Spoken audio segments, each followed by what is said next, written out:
السلام عليكم ورحمة الله وبركاته. إن الحمد لله نحمده ونستعينه ونستغفره ونعوذ بالله من شرور أنفسنا ومن سيئات أعمالنا. من يهده الله فلا مضل له ومن يضلل فلا هادي له. وأشهد أن لا إله إلا الله وحده لا شريك له وأشهد أن محمدا عبده ورسوله. يا أيها الذين آمنوا اتقوا الله حق تقاته ولا تموتن إلا وأنتم مسلمون. يا أيها الناس اتقوا ربكم الذي خلقكم من نفس واحدة وخلق منها زوجها وبث منهما رجالا كثيرا ونساء واتقوا الله الذي تساءلون به والأرحام إن الله كان عليكم رقيبا. يا أيها الذين آمنوا اتقوا الله وقولوا قولا سديدا يصلح لكم أعمالكم ويغفر لكم ذنوبكم ومن يطع الله ورسوله فقد فاز فوزا عظيما. أما بعد فإن أصدق الحديث كتاب الله وخير الهدي هدي محمد صلى الله عليه وسلم وشر الأمور محدثاتها وكل محدثة بدعة وكل بدعة ضلالة وكل ضلالة في النار. وبعد أحبابي وإخواني وأخواتي، شرفني الله تبارك وتعالى بالحضور فيما بينكم، وشرفني الله تبارك وتعالى بحسن ظنكم بي. وما يقال فينا وفي غيرنا إنما هو من توفيق الله سبحانه وتعالى لا غير. وما يظهر من الناس يؤدي إلى أن يمدح، ولكن لا ننسى أننا بشر وأخطاؤنا كثيرة وذنوبنا عديدة، ولولا ستر الله تبارك وتعالى علينا لما وجد أحد خصلة خير يمدح بها صاحبه، فالفضل كله لله تبارك وتعالى. وما دام الله عز وجل يستعملنا في طاعته وفي نشر دعوته فهذا هو الأهم، سواء قام زيد أو عمرو فهذا لا نبالي، إنما المقصود أن يصل كلام الله عز وجل إلى القلوب. وكما كان أبو بكر رضي الله عنه يدعو بعد أن يمدح، وكان أحق الناس بالمدح رضي الله عنه، ومع ذلك كان يقول: اللهم لا تؤاخذني بما يقولون واغفر لي ما لا يعلمون واجعلني خيرا مما يظنون. فتأسيا به واقتداء بسنته رضي الله عنه نقول كما قال: اللهم لا تؤاخذنا بما يقولون واغفر لنا ما لا يعلمون واجعلنا خيرا مما يظنون. Mes frères, barakallahu fikum pour votre présence, et wallahi, vous avez plus de mérite que moi dans votre présence, que moi dans le fait de vous parler. Et ce qui peut arriver pour certains d'entre nous en ce qui concerne la prêche, le prêche, que ce soit ici ou ailleurs, n'est que la grâce d'Allah Azza wa Jal. Et que s'il ne nous accorde pas la réussite, rien n'arrivera. Et wallahi, tout ce qu'on peut faire, ou bien tout ce qu'on peut dire, on ne le compte même pas. On ne le compte même pas. Les salaf rahimahumullah, quand on leur demandait pourquoi demandes-tu la science, on leur demandait à l'imam Ahmad rahimahullah: هل طلبت العلم لله؟ فقال لله عزيز لكنه شيء حبب إلي فطلبته. Il lui a demandé, est-ce que tu as demandé la science pour Allah? Il a dit, pour Allah, c'est dur. C'est dur, c'est-à-dire, c'est dur pour moi de dire que j'ai demandé la science pour Allah. Mais la science est une chose qu'on m'a fait aimer, alors je l'ai demandé.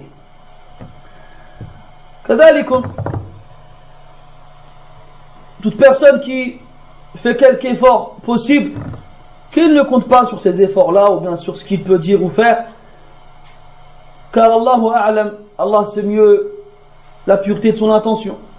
Il se peut qu'on visite tous les quatre coins du monde, on va faire da'wa ici et là à tout le monde, et comme l'intention n'est pas bonne devant Allah Ta'ala, ça n'a pas de poids.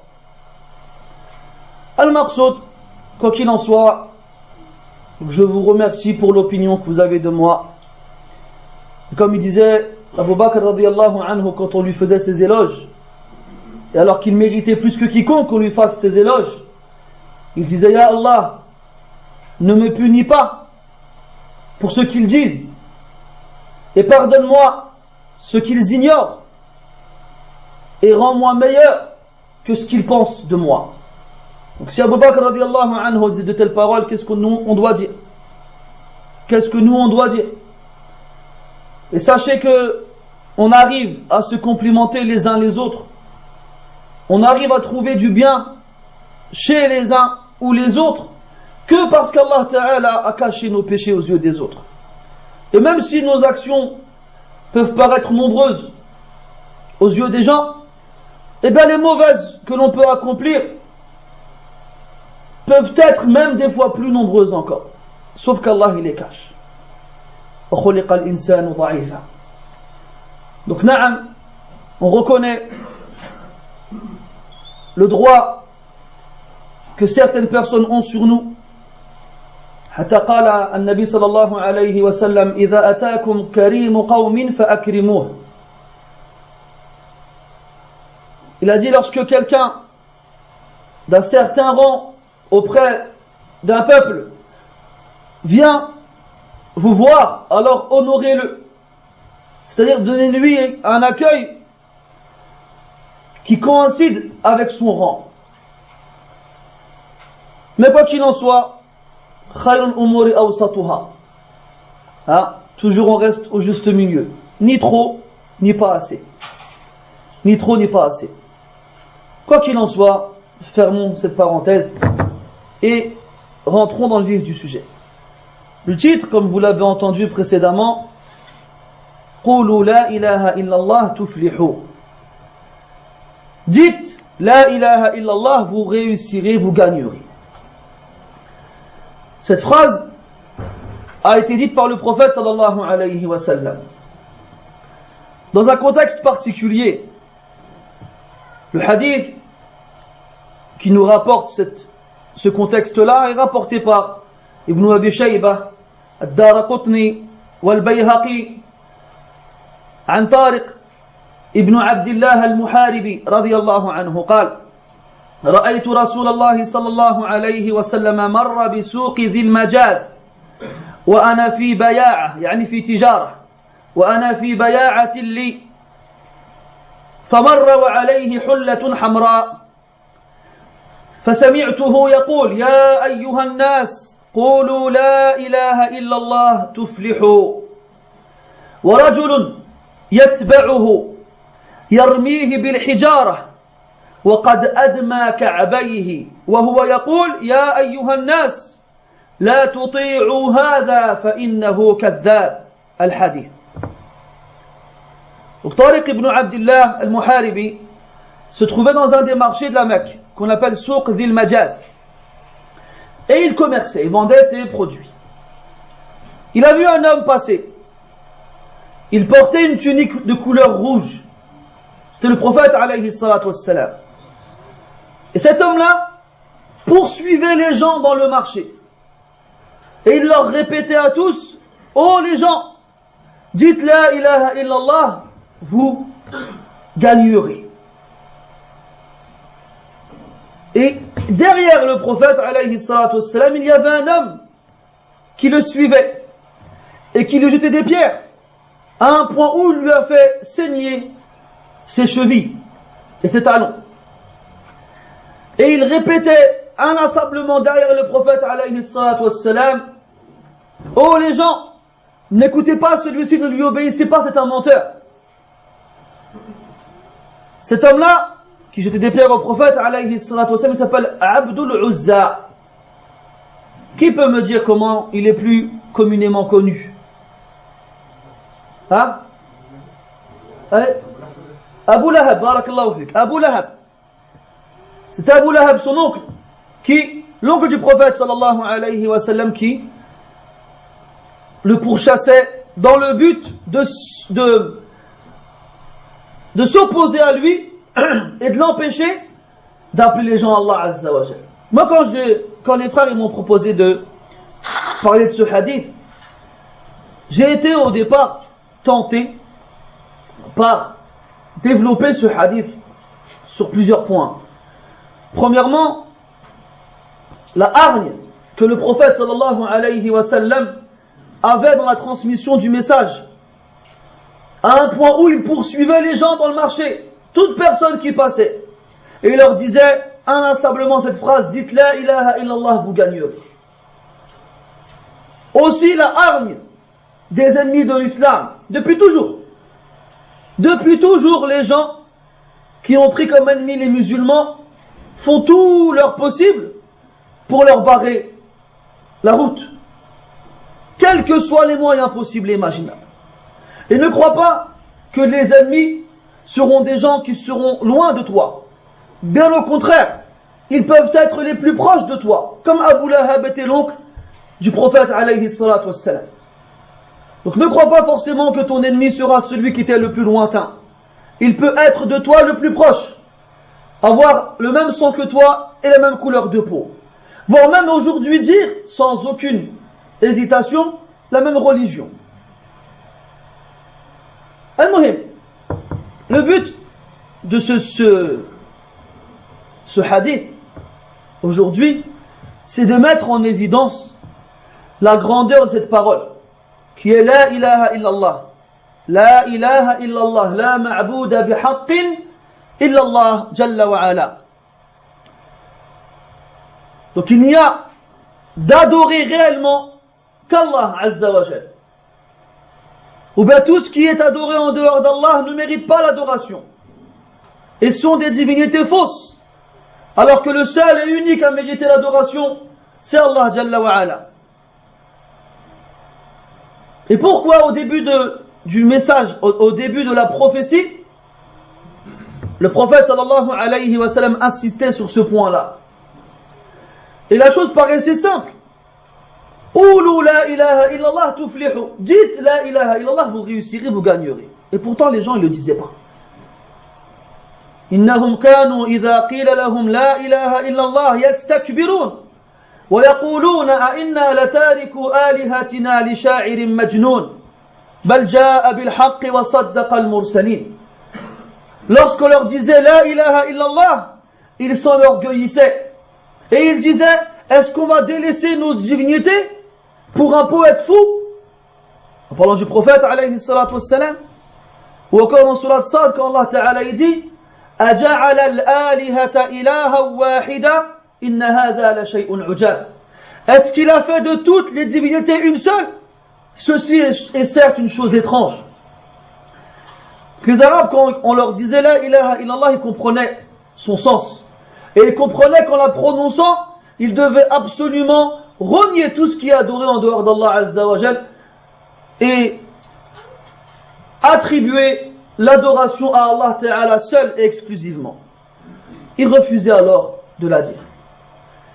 Mais le prophète sallallahu alayhi wa sallam ne fléchissait pas et restait ferme dans sa da'wah.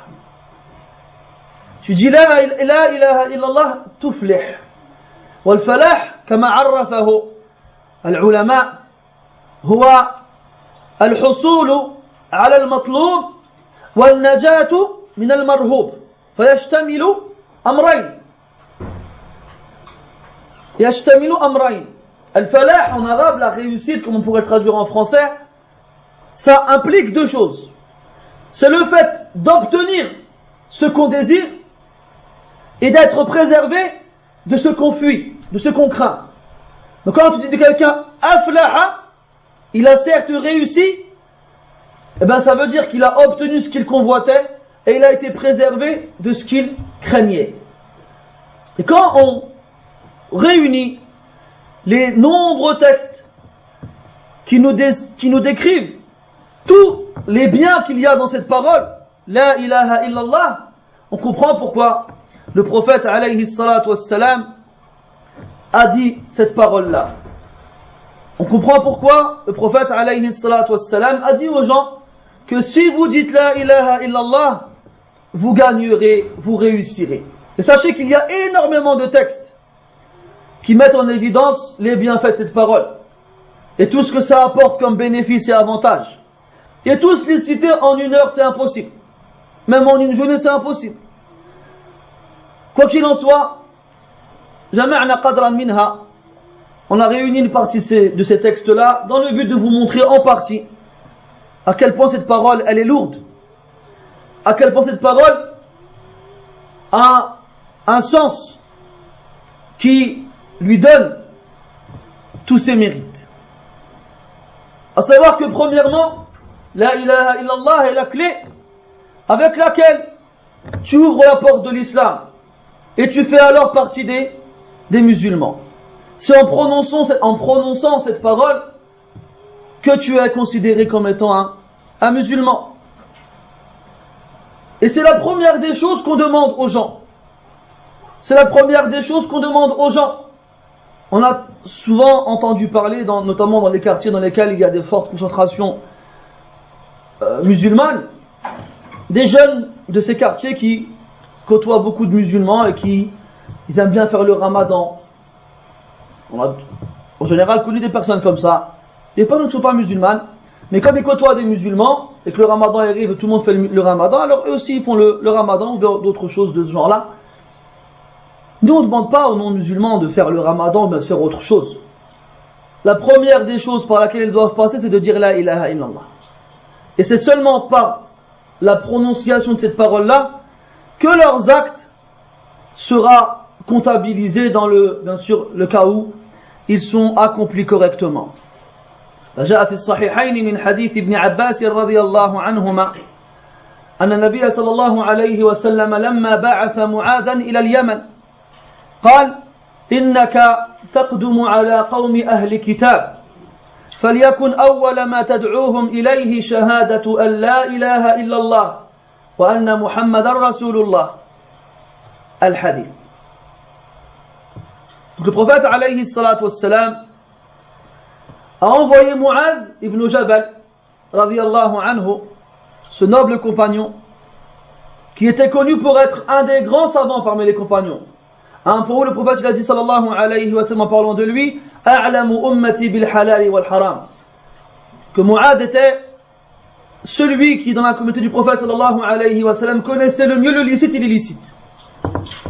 Lorsque le prophète sallallahu alayhi wa sallam l'a envoyé au Yémen, il lui a donné des recommandations avant de le quitter. Et il lui a dit, ô Mu'adh, tu vas à la rencontre d'un peuple qui a eu le livre, c'est-à-dire une des communautés juives ou chrétiennes, en l'occurrence ici des chrétiens, qui était la population majoritaire au Yémen à l'époque. Que la première des choses vers laquelle tu les appelles soit l'attestation de foi. Ashhadu an la ilaha illallah wa ashhadu anna Muhammadan Rasulullah. Que la première des choses vers laquelle tu les appelles soit cette attestation. S'ils acceptent cette attestation, alors informe-les qu'il y a 5 prières dans la journée et ainsi de suite. Bit tadarruj. C'est-à-dire petit à petit. Et la plus importante des choses par laquelle on doit commencer, et sans aucun doute, cette parole-là qui est le point de départ dans l'islam. D'ailleurs, il y a une mauvaise mentalité qui s'est installée chez beaucoup de musulmans aujourd'hui. C'est le fait de refuser que les gens se convertissent à l'islam lorsqu'ils ont un but second. Notamment quand il s'agit d'hommes qui veulent épouser des musulmanes. ou bien plus précisément des femmes de confession musulmane. Donc on a des non-musulmans qui ont côtoyé des musulmanes d'origine et qui veulent se marier avec elles. Et comme ils savent que les musulmanes n'ont pas le droit de se marier avec des non-musulmans, alors ils se convertissent dans le but de pouvoir se marier. Mais les gens, qu'est-ce qu'ils disent? Ils disent quoi? Non, son islam n'est pas valide à lui, parce qu'il s'est converti dans le but de se marier. Voilà que mes frères, de par la grandeur de cette parole, la ilaha illallah, c'est qu'à partir du moment où elle est prononcée par une personne, elle fait de lui un musulman. والأحاديث في هذا الأمر كثيرة. Et les textes dans ce sujet-là sont nombreux. Parmi eux, ce qui est rapporté par Muslim, rahimahullah, comme quoi le prophète sallallahu alayhi wa sallam a dit: Man qala la ilaha illallah wa kafara bima yu'badu min dunillah hurrima maluhu wa damuhu wa hisabuhu ala Allah. Celui qui dit la ilaha illallah et qui redit tout ce qui est adoré en dehors d'Allah, son sang et ses biens deviennent sacrés, interdits. Et son jugement reviendra à Allah. Pourquoi il dit ça, alayhi salatu wassalam? Ça veut dire que nous, on ne va pas chercher dans la poitrine des gens, dans leur cœur, dans leurs intentions. On reste en surface. On reste en surface. Et on se base sur ce qu'on voit. Quelqu'un qui vient et qui nous dit la ilaha illallah, khlas, qabilna, on l'accepte. بصرف النظر عن هدفه الذي جاء به. Sans regarder le but avec lequel il est venu. Et il y a énormément de gens qui se sont convertis à l'islam dans ce genre de raison, avec ce genre de raison. Et jamais le prophète sallallahu alayhi wa sallam a refusé de l'un d'entre eux ces conversions-là. Sulaym, radiyallahu anha, la mère de Anas ibn Malik, radiyallahu anha, lorsque son époux mourut, elle a été donc demandée en mariage par beaucoup de personnes. Jusqu'à ce que un homme insiste pour la demander en mariage. Elle lui a dit: écoute, tu es un homme comme toi, on ne le refuse pas. Mais tu n'es pas musulman. Convertis-toi à l'islam et j'accepterai d'être ta femme et je ne te demanderai rien d'autre en dehors de cela. Et elle s'est convertie à l'islam par la suite. Et d'ailleurs, Sulaym, radiyallahu anha, est la femme dans la communauté musulmane qui est la première à avoir accepté comme dot pour son mariage la conversion de son prétendant à l'islam. Elle n'a pas demandé de l'argent, ni des vêtements, ni des demeures, ni quoi que ce soit. Elle s'est contentée de l'islam de celui qui est venu la demander en mariage. Et cet homme-là, quand il s'est converti à l'islam, hasuna islamuhu. C'est pas il s'est converti seulement, c'était une parole, même si à la base il s'est converti pour se marier avec cette musulmane. Mais par la suite, il s'est attaché au principe de l'islam et est devenu un des meilleurs musulmans. Donc tu ne sais pas, peut-être qu'aujourd'hui il se convertit pour une raison qui à tes yeux est dérisoire et qui n'a pas d'importance, mais il se peut que demain il devienne meilleur que toi. Comme c'était le cas pour énormément de musulmans du vivant du prophète alayhi salatu wassalam. Donc toi ne sois pas un obstacle pour la conversion des gens. Si tu peux faire dire aux gens la ilaha illallah, même en leur promettant de l'argent en échange, eh ben fais-le. Le prophète sallallahu alayhi wa sallam le faisait. Notamment après la conquête de la Mecque, le prophète alayhi salatu wassalam, après quelques expéditions militaires, a ramassé énormément de butin. Et il distribuait à tout le monde, à des bédouins qui n'étaient pas encore musulmans. À un point où les bédouins en question allaient voir leurs congénères et leur disaient: Ta'alaw halummu ilayna, fa inna Muhammadan yu'ti ata'a man la yakhsha al-faqr. Venez, Muhammad fait des dons de celui qui ne craint pas la pauvreté. Et le prophète il donnait, dans quel but? Dans le but de les attirer vers l'islam.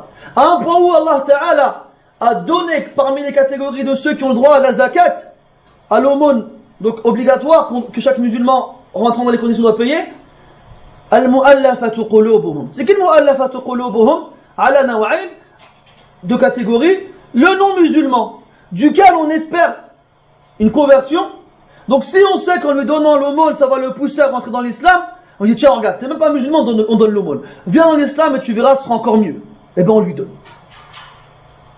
Ou encore le musulman nouveau qui va se convertir à l'islam mais qui reste faible, bancal, duquel on pourrait craindre une apostasie ou bien un abandon.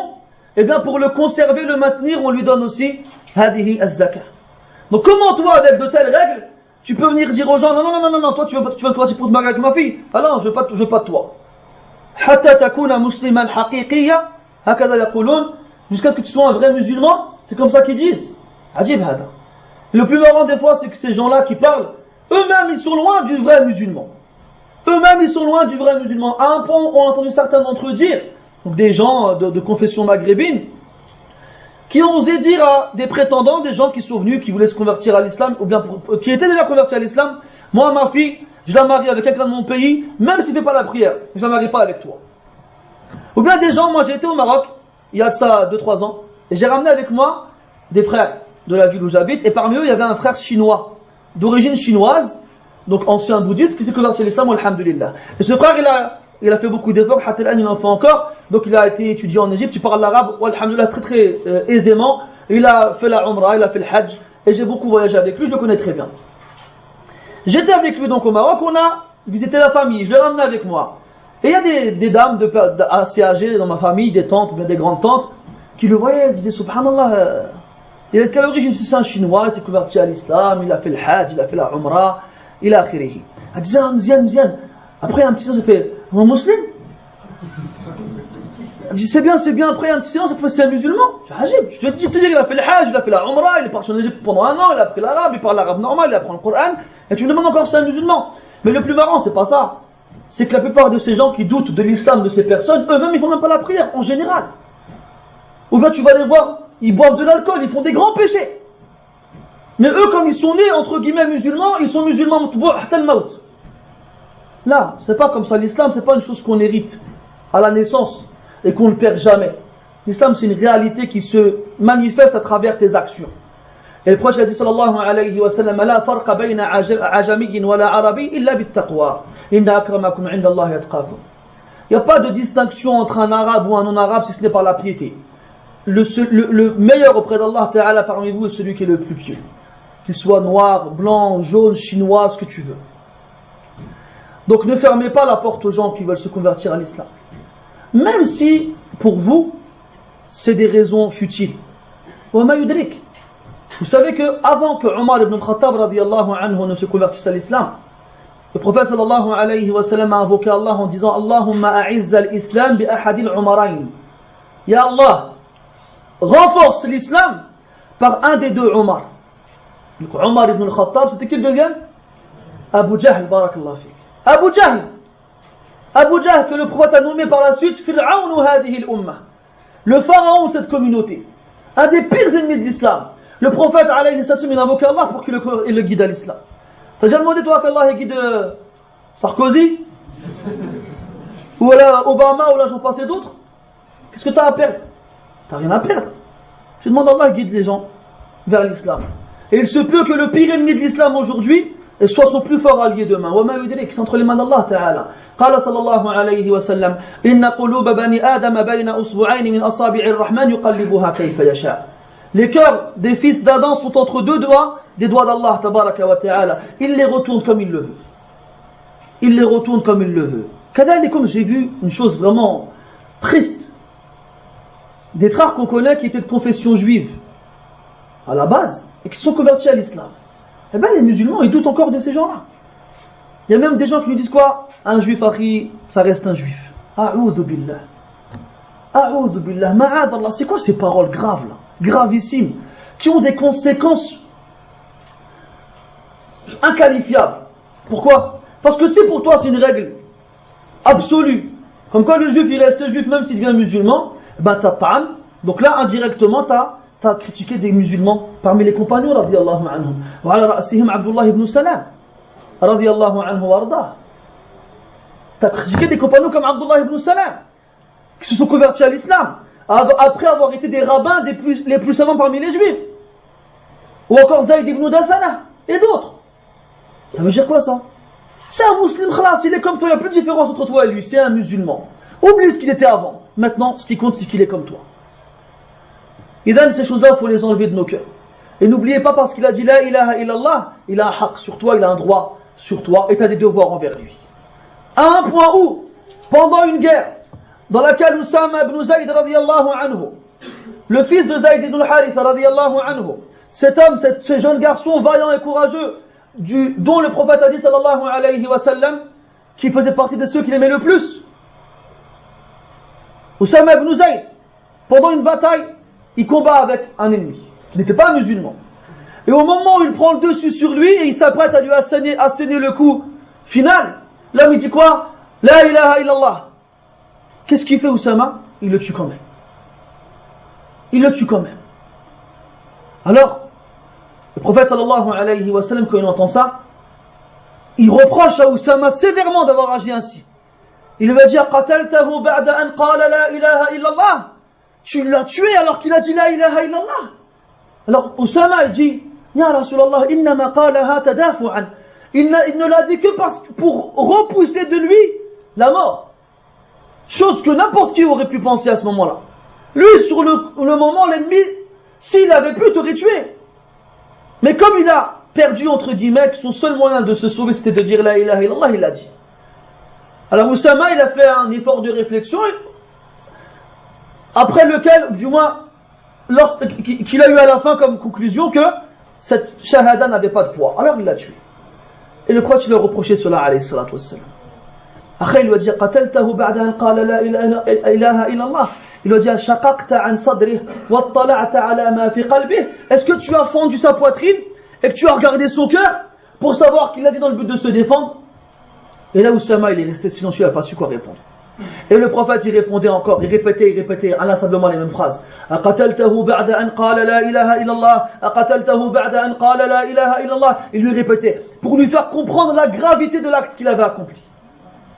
À un point où Oussama radiyallahu anhu il a dit latamannaytu anni lam akun qad aslamtu ba'd. Ou latamannaytu anni lam akun aslamtu ba'd.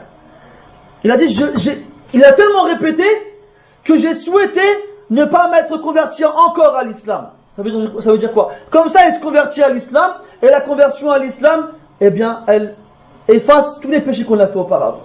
Comme ça, il jouit à nouveau de la conversion à l'islam, qui va lui amener l'expiation des péchés qu'il a fait auparavant.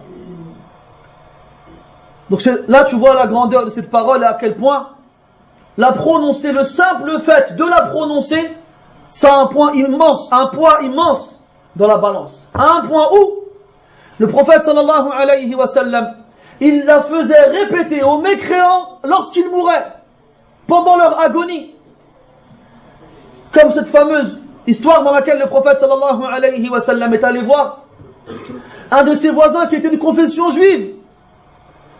Alors qu'il était en train d'agoniser sur son lit, et il avait à ses côtés son père, le prophète sallallahu alayhi wa sallam demande à le visiter. Et lorsqu'il arrive à son chevet, il lui dit Qul la ilaha illallah. Dis la ilaha illallah. Alors le jeune juif, en train d'agoniser, regarde son père comme ça, comme s'il lui disait qu'est-ce que je dois faire. Son père il lui répond quoi? Ati' Abul Qasim. Obéis à Abul Qasim, au prophète alayhi salatu wassalam. Alors l'homme il dit la ilaha illallah et il meurt. Et le prophète sallallahu alayhi wa sallam il sort de chez lui, qu'est-ce qu'il dit? Alhamdulillahi alladhi anqadhahu minan nar. Alhamdulillahi alladhi anqadhahu minan nar. Louange à Allah, celui qui l'a sauvé de l'enfer. Et pourtant il n'a dit la ilaha illallah qu'avant de mourir.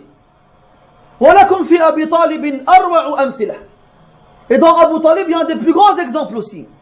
Abu Talib qui a refusé de dire la ilaha illallah toute sa vie, malgré le fait qu'il aidait le prophète sallallahu alayhi wa sallam et le défendait contre ceux qui tentaient de le nuire. Le jour où il était sur le point de mourir, le prophète sallallahu alayhi wa sallam rentre chez lui et trouve autour de lui Abu Jahl et les autres de Quraysh. Alors il fait abstraction de leur présence et dit à son oncle Ya Am, Qul la ilaha illallah kalimatan ahujju laka biha indallah. Il dit oh mon oncle, dis la ilaha illallah, une parole avec laquelle j'argumenterai en ta faveur devant Allah. Et l'oncle il reste silencieux. Et Abu Jahl il le regarde, il lui dit Atarghabu an millati Abdil Muttalib. Atarghabu an millati Abdil Muttalib. Est-ce que tu vas te dévier de la religion de Abdel Muttalib, ton père? Et là, il a répondu Bal huwa ala millati Abdil Muttalib. Bal huwa, petite faïda dans le hadith. Quand vous trouvez le hadith ici, vous trouvez que c'est Abu Talib qui parle, mais il dit Bal huwa. Alors que techniquement, il devrait dire Bal ana. Pourquoi? Parce qu'en fait, les rapporteurs du hadith par la suite ont tellement éprouvé de l'aversion à répéter ana ala millati fulan qu'ils ont changé le pronom pour lui attribuer la parole. Le musulman ne veut pas prononcer ce genre de parole. Et même si dans ce genre de contexte c'est autorisé parce que tu ne fais que transmettre la parole d'un autre, la responsabilité elle incombe à celui qui a parlé, et bien malgré ça les rapporteurs du hadith ont préféré dire huwa ala millati Abdil Muttalib que de dire ana, pour ne pas qu'on trouve dans leur registre d'action yawm al-qiyamah une phrase dans laquelle ils ont parlé eux et ont dit ana ala millati fulan. Donc l'oncle il a refusé de dire la ilaha illallah et il a refusé de quitter la religion de son père et il est mort sur la mécréance. Mais quoi qu'il en soit, les savants ont déduit de ces événements là que si toi demain tu vois un non-musulman en train d'agoniser, exemple tu es dans la rue, un accident de voiture, et ça arrive beaucoup ça, quelqu'un qui se fait écraser, tu vas le voir, tu le vois il est en train d'agoniser, et ben tu lui dis la ilaha illallah, tu dois lui faire répéter la ilaha illallah. On sait jamais, il est possible que cette personne là, malgré le fait qu'elle ne soit pas musulmane, ait accompli un bien dans sa vie par lequel Allah Ta'ala a voulu le faire mourir avec la ilaha illallah, et par lequel Allah Ta'ala a voulu le faire sortir de l'enfer un jour ou l'autre si jamais il est amené à y rentrer. Donc ne néglige pas ce genre d'occasion, et chaque fois que tu peux être une clé qui va ouvrir une porte de bien, eh bien sois cette clé, et à travers tous ces éléments là, rappelle-toi la grandeur que cette parole elle a, la ilaha illallah, et à quel point elle a une valeur inestimable auprès d'Allah tabaraka wa ta'ala et auprès de ceux qui ont compris son sens. Celui qui dit la ilaha illallah, c'est comme s'il avait planté dans son cœur une graine qui va donner des racines fortes et bien accrochées dans son cœur. Et ces racines-là vont donner naissance à un arbre dont les branches vont être longues, solides et vont donner énormément de fruits. C'est comme ça qu'Allah tabaraka wa ta'ala a comparé la présence de la ilaha illallah dans le cœur du croyant. Qala subhanahu Alam tara kayfa daraba Allahu mathalan kalimatan tayyibatan ka shajaratin tayyibah asluha thabit wa far'uha fis sama' تؤتي أكلها كل حين بإذن ربها ويضرب الله الأمثال للناس لعلهم يتذكرون. As-tu vu comment Allah a donné un exemple, une bonne parole, tel un arbre bon, dont les racines sont fermes, dont les racines sont ancrées dans la terre. On ne peut pas le déraciner cet arbre-là, tellement ces racines elles sont fermes et puissantes dans la terre et profondes.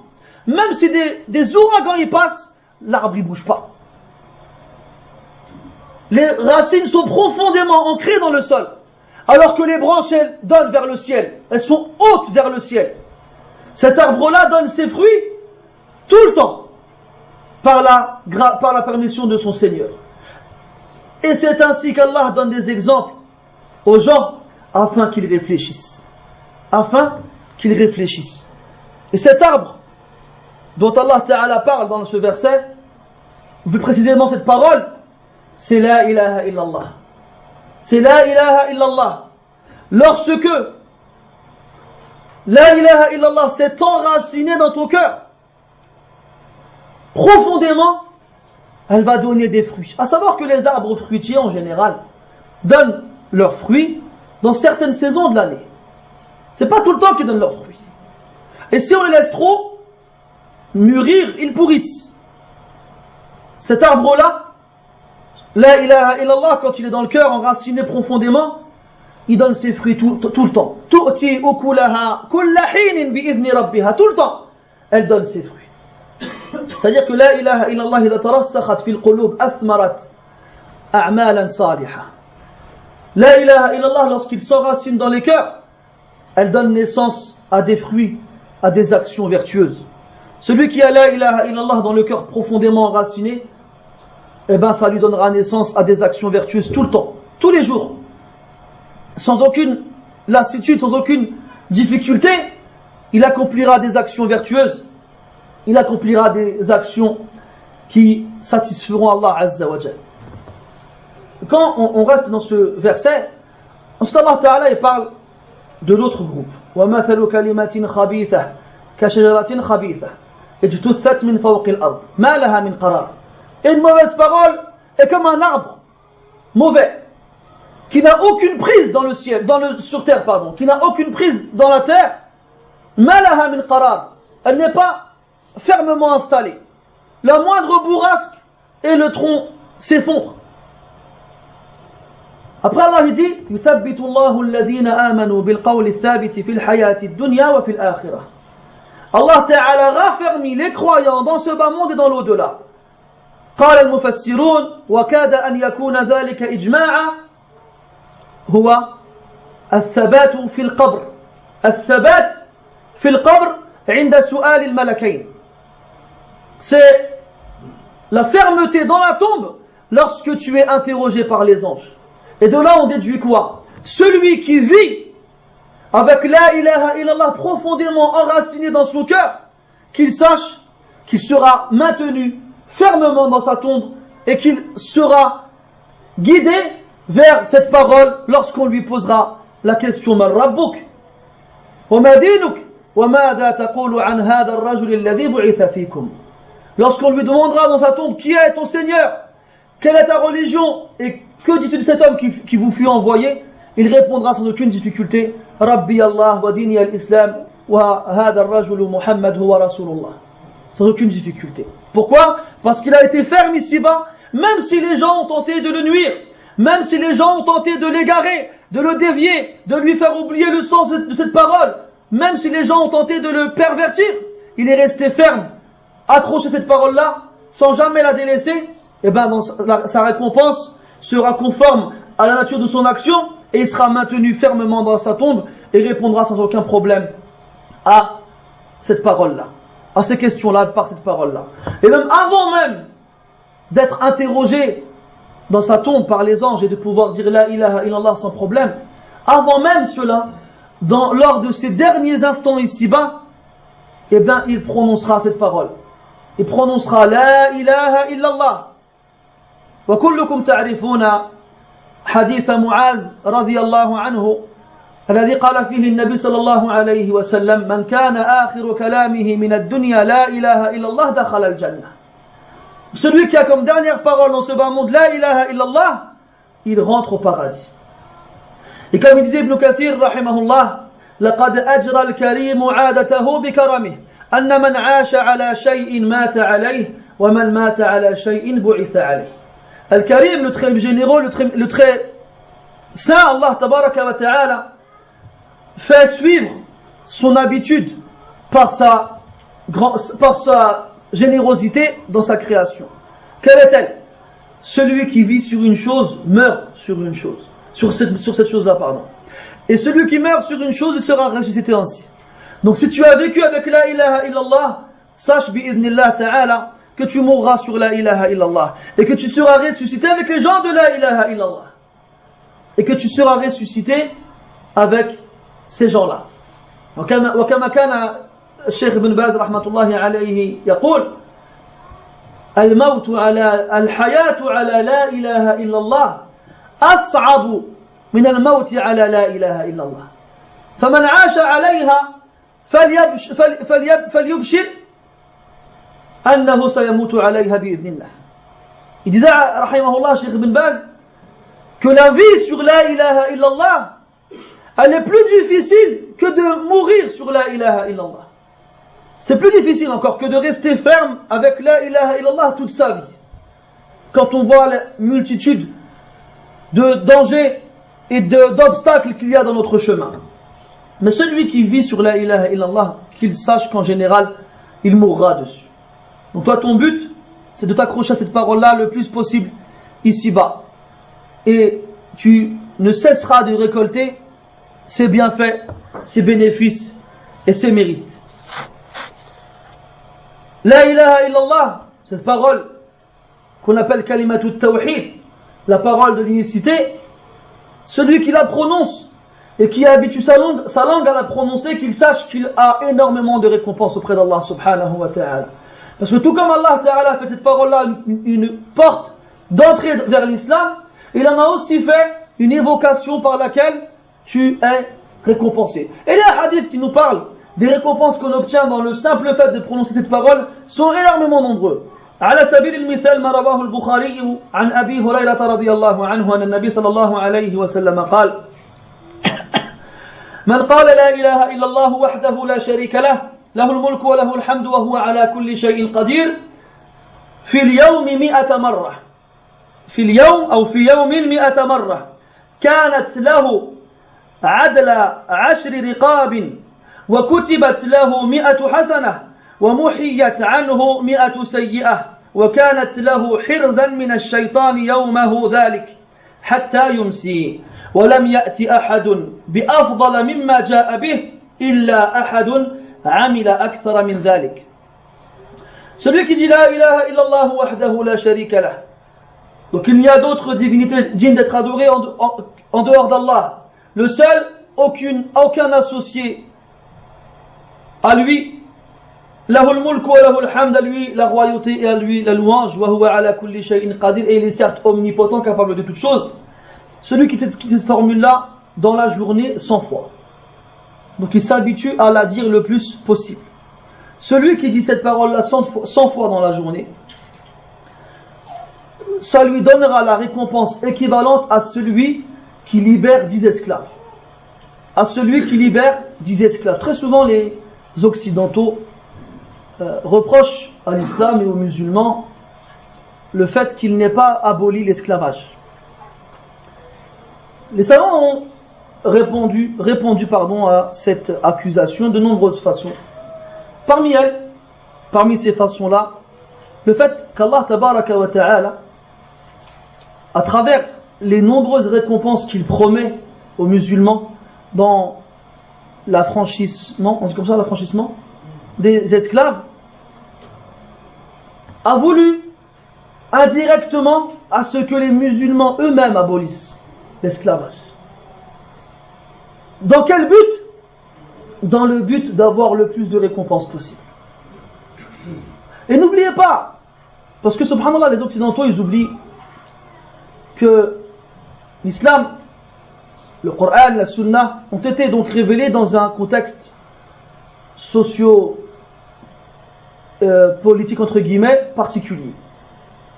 Parmi ces choses particulières, le fait que l'esclavage était une chose répandue et normale partout. Et ce n'est pas propre aux Arabes, et qu'ils arrêtent de nous donner des leçons alors que ce sont les premiers à avoir démocratisé l'esclavage et les derniers à l'avoir aboli. Mais ça, ils oublient ça. Ils oublient que ce sont eux les partisans de la traite, excusez-moi le terme, nègre, et que ce sont eux qui sont les premiers à avoir commercialisé à grande échelle les esclaves et les avoir déportés de leur pays d'origine à l'autre côté de l'Atlantique pour les îles créoles ou bien encore les Amériques. Ça, ils l'oublient ça. Non. Allah il s'amène. Après, ils font quoi? Ils font un meeting comme ça et le représentant en question il fait on s'excuse. T'es sérieux là? Tu crois que ton s'excuse il va abolir des centaines d'années d'esclavage? Hadib hada. Et après ils se sont libérés, ça y est, c'est bon, je me suis libéré de ce que mes ancêtres ils ont fait subir aux vôtres. La ilaha illallah. Mais le pire c'est qu'ils non seulement ça les dérange pas d'agir ainsi, mais en plus ils ont le toupet, le culot de nous montrer du doigt, nous dire les musulmans n'ont pas aboli l'esclavage. Hadib hada. Venez, on retourne dans l'histoire et on regarde les premiers pays qui se sont entre guillemets débarrassés de l'esclavagisme. Ben l'esclavage. Qu'on regarde. Et qu'on regarde les moteurs, les causes qui ont poussé les gens à libérer les esclaves. En Europe, c'est une loi. Il a fallu faire une loi et imposer aux gens de libérer leurs esclaves.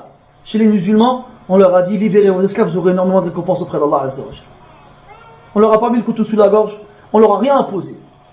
Ils sont pas obligés de le faire en plus. Et pourtant ils l'ont fait. C'est qui mérite le plus de montrer du doigt l'autre? Billah alaykum. Al-Muhim. Quoi qu'il en soit, ça c'est un autre sujet. Mais pour revenir au hadith, celui qui dit la ilaha illallah, cette formule qu'on vient de citer tout à l'heure, 100 fois dans la journée, il aura autant de récompenses que quelqu'un qui libère 10 esclaves. À savoir qu'il y a énormément de récompenses dans le fait de libérer un esclave. Énormément de récompenses. Et Allah Ta'ala lui donnera 100 bonnes actions. 100 bonnes actions. Et il lui effacera 100 mauvaises actions. Et il n'y aura personne de meilleur que lui ce jour-là. Sauf celui qui dit autant ou plus de fois que lui cette parole-là. Sauf celui qui dit autant ou plus de fois que lui cette parole-là. À ne pas oublier aussi que cette parole-là est aussi une protection du shaitan, est une protection du démon. Et que toute personne qui prononce cette parole-là 100 fois dans la journée, qu'elle sache qu'elle est à l'abri des attaques démoniaques. À un point où un cheikh qui était connu pour pratiquer l'exorcisme s'est retrouvé face à une personne qui était possédée. Et donc durant une certaine discussion avec le démon en question, chose que personnellement je ne conçois pas, mais ça c'est juste on raconte l'anecdote, quoi qu'il en soit, le djinn il a dit au cheikh, je sors à une seule condition, c'est que c'est pour rentrer dans ton corps à toi. Alors le cheikh il lui dit, si tu peux le faire, vas-y. Si tu peux le faire, vas-y. Après un certain temps, le djinn, après avoir repris possession du corps de la personne malade en question, il dit, j'ai essayé, j'ai pas réussi à rentrer en toi. J'ai pas réussi. Et le cheikh il lui dit, et le cheikh qui raconte l'histoire, il dit, j'ai repensé à tout ce que j'ai fait dans la journée, et je me suis souvenu que j'avais dit cette parole-là 100 fois. Et bi'idhnillah, c'est elle qui m'a protégé et préservé de la possession de ce démon. Et on est énormément à se plaindre de ces problèmes et de ces attaques. On voit énormément de frères et de sœurs touchés par ce fléau. Pourquoi? Parce qu'ils ne se préservent pas eux-mêmes de ces choses-là. Et même les sceptiques, qui ne sont pas trop convaincus par les possessions démoniaques, on en a vu, ne vous inquiétez pas. Et bien le jour où ils sont touchés, ils sont les premiers à venir frapper à ta porte. Akhi fi marukhia. Ah, al-an. Avant tu disais c'est des khurafat ça. C'est des inepties. Mais quand tu es touché toi, ça y est, tu viens nous voir. Al-Muhim. Donc regardez celui qui répète la ilaha illallah 100 fois tout ce qu'Allah Ta'ala lui donne comme bienfait. Même dans des moments où ça peut paraître pour toi anodin, comme le fait d'aller au marché. الترمذي يروي عن عمر بن الخطاب رضي الله عنه أن النبي صلى الله عليه وسلم قال من دخل السوق فقال لا إله إلا الله وحده لا شريك له له الملك وله الحمد يحيي ويميت وهو حي لا يموت بيده الخير وهو على كل شيء قدير كتب الله له ألف حسنة ومحى عنه ألف سيئة ورفع له ألف درجة. Celui qui en rentrant au marché dit La ilaha illallah wahdahu la sharika lah lahul mulk wa lahul hamd. Donc ça c'est comme ce qu'on a dit tout à l'heure. Yuhyi wa yumit. Il donne la vie, il fait vivre et il fait mourir. Wa huwa hayyun la yamut. Alors que lui il est vivant et il ne meurt jamais. Allah subhanahu wa ta'ala. Biyadihi al-khayr, dans sa main le bien. Wa huwa ala kulli shay'in qadir, et certes il est capable de tout. Celui qui dit cette parole là rentrant au marché, Allah lui écrit 1000 fois 1000 hasanat. Allez, ceux qui sont bons en maths, ça fait combien 1000 fois 1000? 1 million. 1 million. C'est une technique parce que moi je suis pas très fort en maths, c'était pour vous soutirer la réponse. Donc 1 million de hasanat. Rien qu'on dit dans cette parole là en entrant au marché. Mais c'est pas tout. Et Allah il t'efface 1 million de sayyi'at. Et ne crois pas, il y en a qui vont se dire, wow, je suis pas un million de sayyi'at quand même. Bon d'accord, je suis pas tip top, mais de là avoir 1 million de sayyi'at quand même pas. Wallah ya akhi, tu sais pas. Ma tadri wallah. Tu sais pas, il y a un homme parmi les deux prédécesseurs qui, le jour de ses 60 ans, s'est mis à calculer le nombre de jours qu'il avait vécu. Et il est arrivé à peu près 10 000 jours. Alors il a hurlé et s'est évanoui. Les gens, alarmés par son hurlement, accoururent vers lui et en le réveillant, lui dirent: Mal, qu'est-ce qui t'arrive? Pourquoi t'as crié comme ça, tu t'es évanoui? Il a dit: ça fait 10 000 jours que je suis responsable de mes actes. Supposons, j'ai fait un péché par jour. Ça voudrait dire que je vais arriver devant Allah avec 10 000 péchés. Que dire alors si j'ai fait des milliers de péchés par jour? Que dire?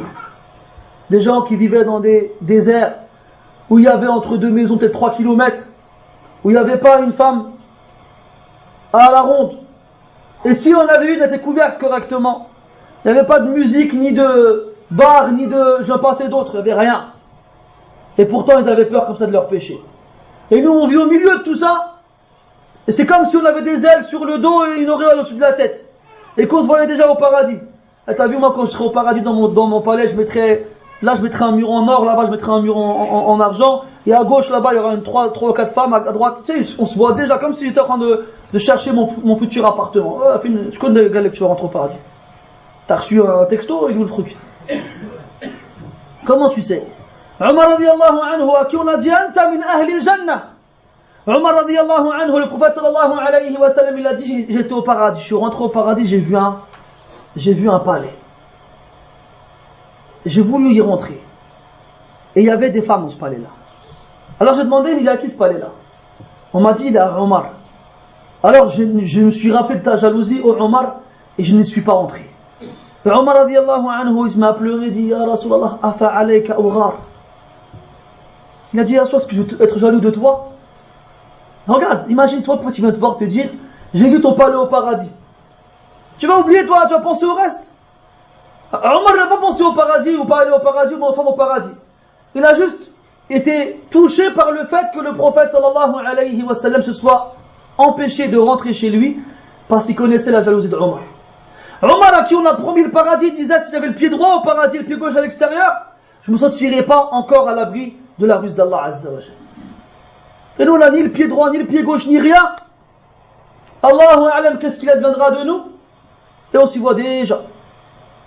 On s'y voit déjà, wallahu musta'an. Donc ne crois pas que tu n'as pas 1 million de péchés, mon frère, ne crois pas. Ne crois pas. Al-Muhim, tu rentres au marché en disant La ilaha illallah wahdahu la sharika lah ila akhirih. Allah il t'efface 1 million de péchés. Et il t'élève d'1 million de degrés.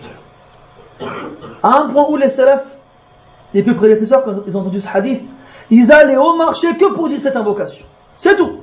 Ni pour acheter, ni pour vendre, ni pour rencontrer des gens.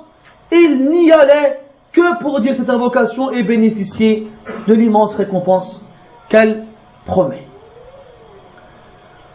Donc la ilaha illallah, de par son immense vertu, apporte énormément de récompenses, chose qui est tout à fait normale pour celui qui réfléchit.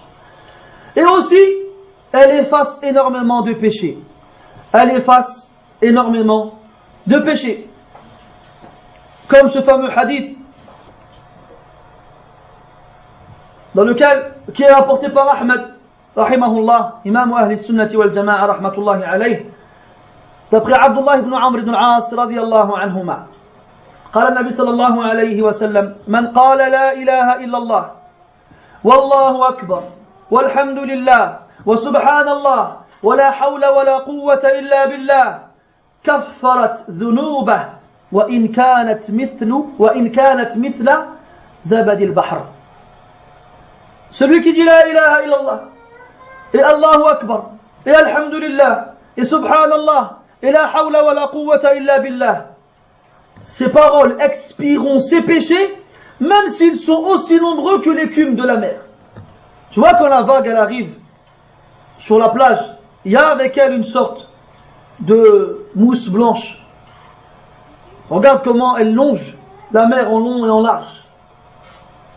Et bien si tu as autant de péchés qu'il y a d'écume dans la mer, et que tu dis ces paroles-là, et bien l'effet de ces paroles-là, et entre autres la ilaha illallah, est d'expier tous ces péchés. وما أحوجنا إلى أن يكون لساننا رطبا بهذه الأذكار. Et qu'est-ce qu'on a besoin à ce que nos langues gesticulent en prononçant ces paroles-là? Dans quel but? À ce que nos péchés soient expiés, et Allah sait mieux que quiconque combien de péchés on peut avoir sur les épaules.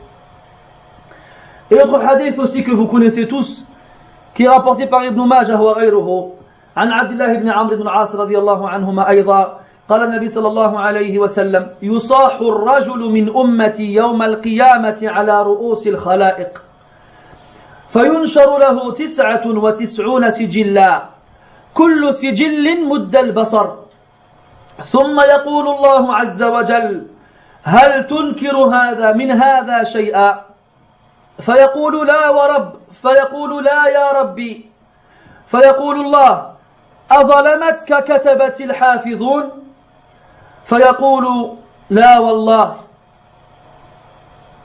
ثم يقول سبحانه ألك عن ذلك حسنة فيقول الرجل لا فيقول الله تعالى بلى إن لك عندنا حسنات وإنك لا تظلم وإنه لا ظلم عليك اليوم وإنه لا ظلم عليك اليوم فتخرج له بطاقة فيها أشهد أن لا إله إلا الله وأشهد أن محمدا عبده ورسوله فيقول يا ربي ما هذه البطاقة مع هذه السجلات فيقول الله إنك لا تظلم فتوضع السجلات في كفة والبطاقة في كفة فطاشت السجلات وثقلت البطاقة. Hadith ma'rouf, mashhour. Comme quoi, on amènera un homme de ma communauté le jour du jugement devant tout le monde. Devant tout le monde.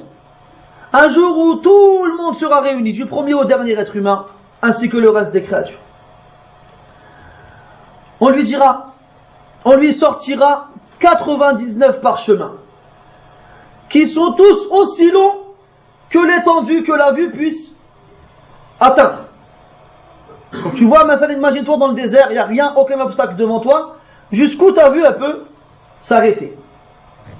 Très loin. Et bien on lui déploiera des parchemins aussi longs que cette étendue. Il y a quoi dans ces parchemins-là que ces péchés? Il y en aura combien des parchemins? 99. Et Allah lui dira, est-ce que tu renies une des choses qui sont présentes dans ces parchemins? L'homme il dira rien. Il dira non, ya Allah, je ne renie rien de tout ce qu'il y a devant moi. Alors Allah lui dira, est-ce que mes anges chargés d'inscrire tes actions t'ont fait du tort? Il répondra non. Alors Allah lui dira, est-ce que tu as avec cela une bonne action?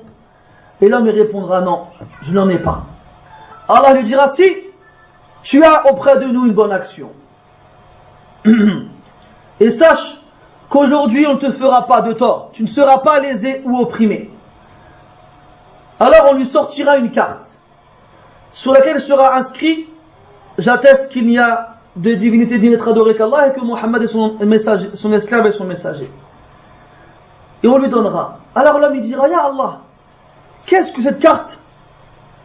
Comment cette carte peut-elle rivaliser avec autant de parchemins pleins de péchés? Allah lui répondra, tu ne seras pas lésé aujourd'hui. On posera les parchemins sur un des plateaux de la balance et on posera la carte sur l'autre plateau de la balance et les parchemins s'envoleront. T'achètes. Ça veut dire quoi? Que le poids de la carte il est tellement lourd par rapport à celui des parchemins qu'ils se sont envolés avec le poids de la carte. Et c'est donc la ilaha illallah qui l'emporte sur les péchés. D'ailleurs, dans une version du hadith, innahu la yathqulu ma'a ismillahi shay. Il n'y a rien qui peut faire le poids devant le nom d'Allah Azza wa Jal. Et que dans une version du hadith, si on mettait les cieux et la terre dans le plateau d'une balance et la ilaha illallah dans l'autre, et bien c'est la ilaha illallah qui l'emportera.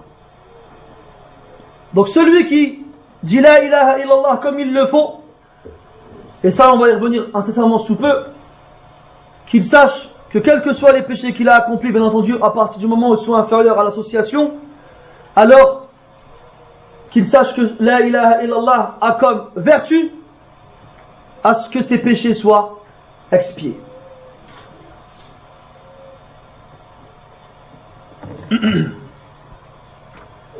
La ilaha illallah, on a vu qu'est-ce qu'elle pouvait apporter ici-bas et entre autres le jour du jugement dans ce qui concerne l'expiation des péchés. On a aussi vu que celui qui la prononce avant de mourir, il fera partie des gens du paradis. Au cas comme celui qui la prononce de son vivant, il sera facilité dans la réponse qu'il donnera aux anges dans sa tombe.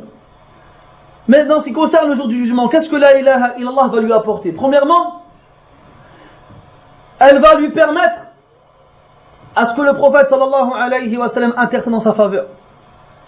Comme في صحيح البخاري وغيره عن أبي هريرة رضي الله عنه قال قيل يا رسول الله من أسعد الناس بشفاعتك يوم القيامة. Abu Huraira radiyallahu anhu a dit au prophète sallallahu alayhi wa sallam: ô messager d'Allah, qui seront les gens qui seront le plus heureux par ton intercession le jour du jugement? Donc l'intercession c'est quoi? C'est que le prophète sallallahu alayhi wa sallam ou autre, car il y aura plusieurs intercessions ce jour-là, donc intercède en ta faveur, ou bien en faveur de quelqu'un qui a le droit à l'intercession ce jour-là. C'est-à-dire qu'il demande à Allah tabaraka wa ta'ala de soit, si tu fais partie des gens du paradis directement, de t'élever tes degrés au paradis, ou bien si tu n'es pas encore rentré en enfer mais que tu as plus de péchés que de bonnes actions, qu'Allah te fasse rentrer au paradis directement sans que tu passes en enfer à cause des péchés que tu as, ou bien si tu es rentré en enfer, eh bien qu'on te fasse sortir de l'enfer plus vite. Ça consiste généralement en cela, l'intercession. Eh bien, il y aura plusieurs degrés de personnes le jour du jugement qui jouiront de cette intercession-là. Et ceux qui seront le plus heureux par l'intercession du prophète sallallahu alayhi wa sallam, qui sont-ils? C'est la question qui pose Abu Huraira radiyallahu anhu.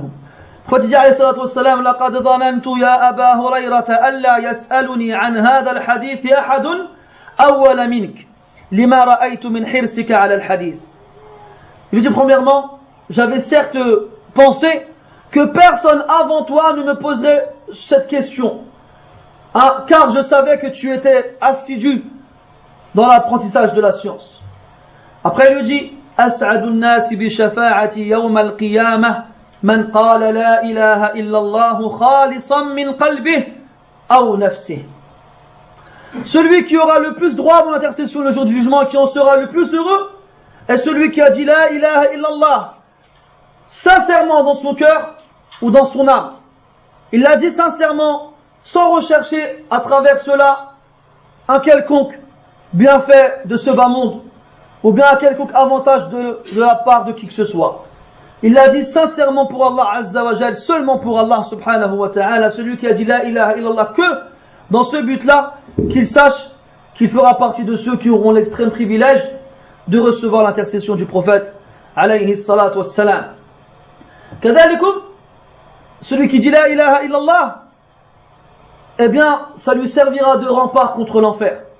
Ça lui servira de rempart contre l'enfer. كما في الصحيحين من حديث عثمان رضي الله عنه قال صلى الله عليه وسلم: إن الله حرم على النار من قال لا إله إلا الله يبتغي بذلك وجه الله. Allah a interdit à l'enfer celui qui dit la ilaha illallah en recherchant la face d'Allah et son agrément, sa satisfaction. Donc celui qui dit la ilaha illallah dans le but de satisfaire Allah Azza wa Jal, qu'il sache qu'Allah a interdit l'enfer de le toucher. Donc tu as, comment dirais-je, le bénéfice d'avoir l'intercession du prophète sallallahu alayhi wa sallam. L'enfer t'est interdit et de surcroît le paradis t'est réservé. Le paradis t'est réservé. Comme في صحيح مسلم من حديث أبي هريرة رضي الله عنه قال صلى الله عليه وسلم: أشهد أن لا إله إلا الله وأني رسول الله لا يلقى الله بهما عبد غير شاك فيهما فيحجب عن الجنة. Prophète sallallahu alayhi wa sallam: j'atteste qu'il n'y a de divinité digne d'être adorée qu'Allah et que je suis son messager. Il n'y a pas une personne qui rencontre Allah Ta'ala avec ces deux attestations sans avoir aucun doute à leur sujet, sans qu'il ne soit éloigné de l'enfer, dans le sens où il ne va pas les rencontrer et en même temps être éloigné de l'enfer. Donc celui qui prononce ces paroles-là sans avoir de doute à leur sujet et qui rencontre Allah Ta'ala ainsi, eh bien il ne sera pas séparé de l'enfer. Il ne sera pas du paradis. Il ne sera pas éloigné du paradis. Donc de surcroît, il fera partie de ses habitants. Et comme je vous le disais, les hadiths à ce sujet-là sont nombreux. Très nombreux.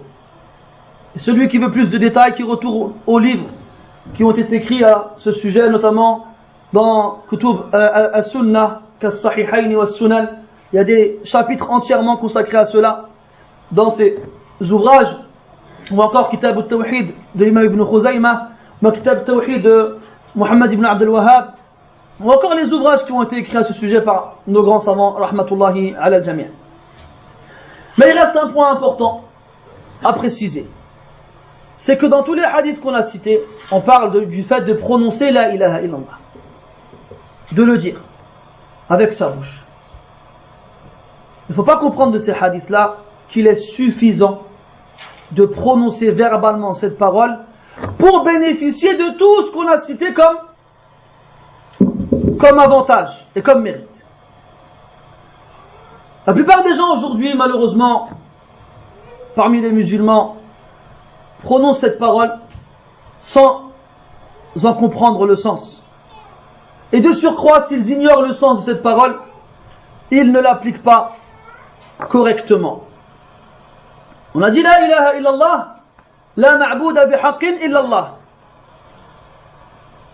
C'est-à-dire qu'il n'y a pas d'adoré réellement en dehors d'Allah. Et cette parole-là, elle est bâtie sur deux piliers. Sur une négation et sur une affirmation.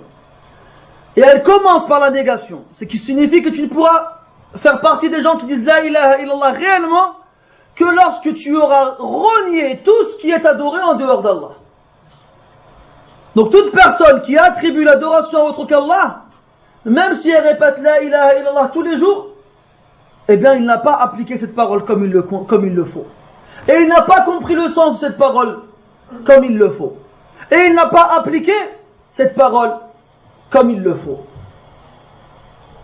Comme les savants ils nous disent, même si celui à qui on attribue l'adoration en dehors d'Allah jouit d'un rang élevé, comme un ange ou un prophète, la malakun muqarrab wa la nabiyyun mursal. Pourquoi ces deux catégories-là? Parce que ce sont les plus hauts degrés qu'on peut atteindre chez les créatures. Un ange rapproché d'Allah, ou bien un prophète qu'Allah a envoyé à son peuple. Chez les êtres humains et les anges, ce sont les plus hauts degrés qu'on puisse atteindre. Et si quelqu'un attribue quoi que ce soit l'adoration à une de ces deux catégories-là, qu'il sache qu'il a accompli le pire des péchés qui est l'association. Et qu'il n'aura pas respecté la première partie de cette parole qui est la ilaha, la ma'bouda.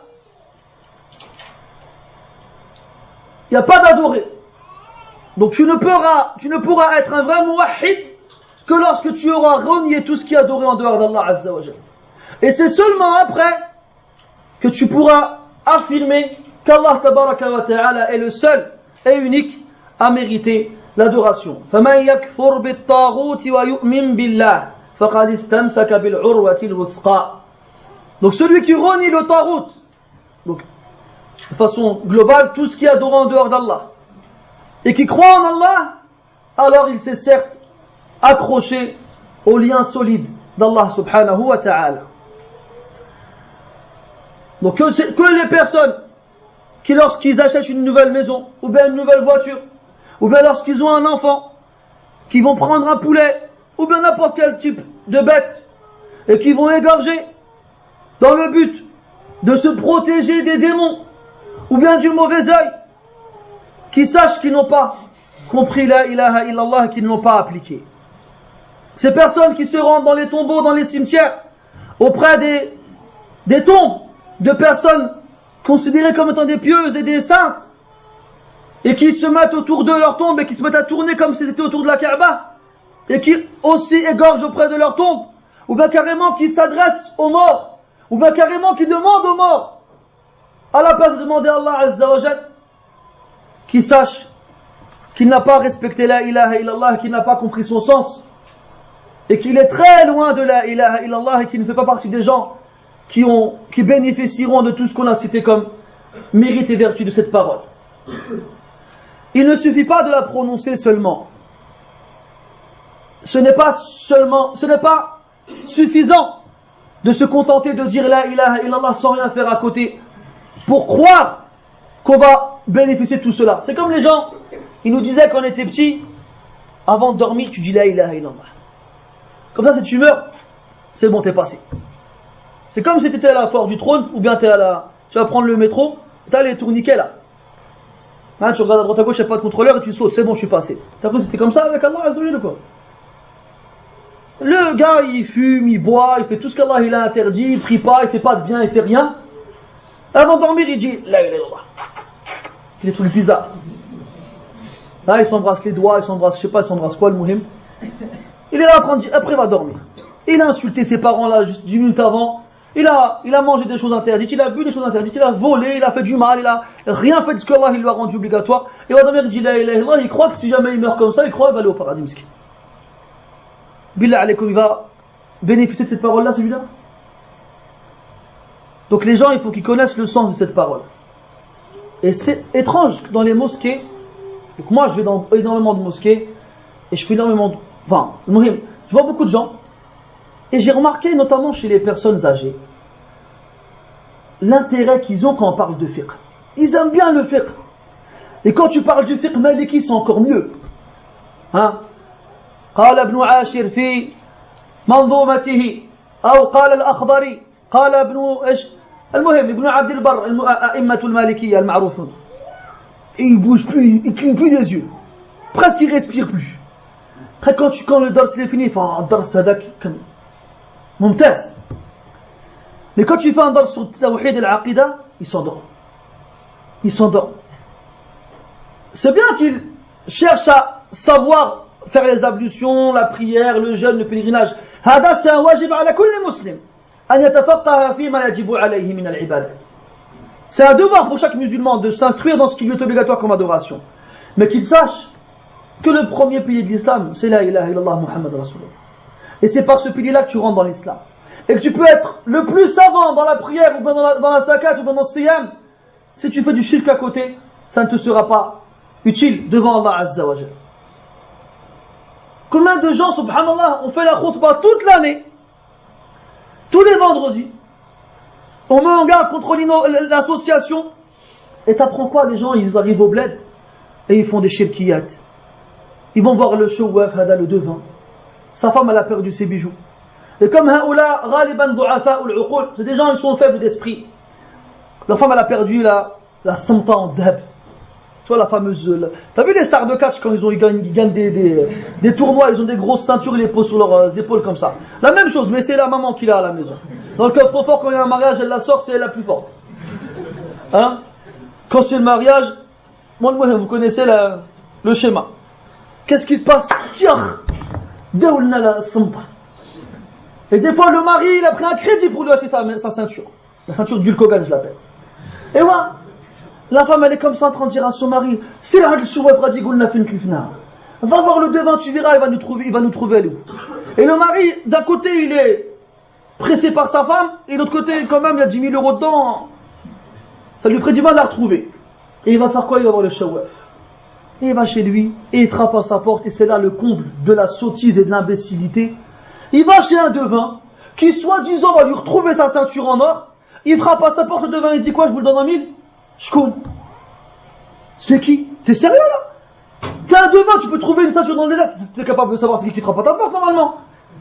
Mais non. Le bonhomme qui vient frapper chez lui, il réfléchit pas à ça. Hein? Il frappe, shkoun. Ah, c'est du foulan. Tfadal, qu'est-ce qu'il te faut? Ah, il lui pose des questions. Mais tu es un cheval, tu sais qu'est-ce qu'il me faut? Ah, d'accord. Bouge pas. Il reste comme ça, il se met en position, comment soi-disant, c'était des versets, mais c'est pas des versets qui restent, c'est des shaytaniyat, des sha'wad. Après, il dit, tu vas aller dans tel jardin, 4e arbre à gauche, tu fais 6 pas, tu creuses, tu vas la trouver. Hachib. Excusez-moi le mot, hein. Et le hmar, il va Comme il a dit le Shawwaf. Naam, je le dis, le Humar, naam. Les Arabes, ils disaient ça. Quand quelqu'un était bête, ils disaient Hada ajhalu min himari ahli. Irji'u la kutub al-arab. Vous trouverez ces paroles-là en vrac. J'ai même trouvé un livre d'un peu prédécesseur qui a pour titre Fadlul Kilab ala kathiri mimman labisa thiyab. C'est un livre, vous savez, c'est à quoi ce livre-là? À montrer que le chien, dans plein de domaines, il est meilleur que l'être humain.